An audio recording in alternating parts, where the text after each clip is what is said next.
Hey everyone, Anthony Ruffalo, certified financial planner here. And I wanted to talk to you today about raising kids with means.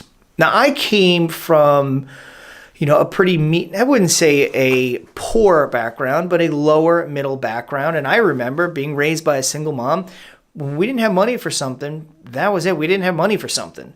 I asked once or twice, I say, hey mom, can I have this? And she would say, no, we don't have money for that. And I'd ask again, and that would be the end of that because there literally was no money for that. Things are different this generation. So as a parent now, raising children is a much different, and it can be difficult to say no to children.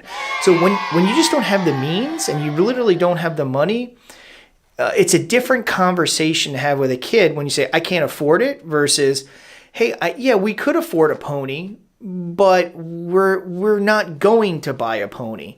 It's a different conversation when you say we won't versus we can't. We won't requires a deeper discussion and a deeper explanation to your kids. And it's more difficult. It's just more difficult. And I think as parents, we need to get better at explaining that conversation.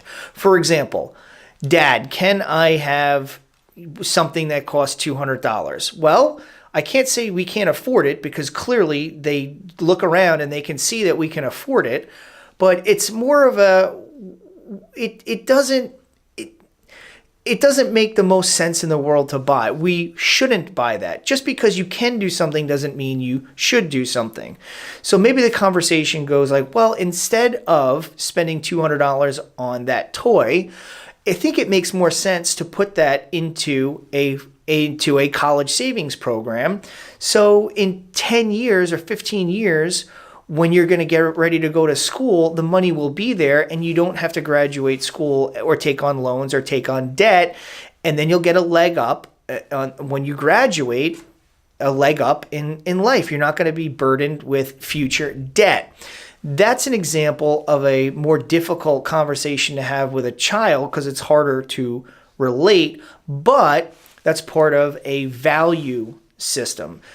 So it's more challenging because you have to know your own value system and then be able to articulate that to your child.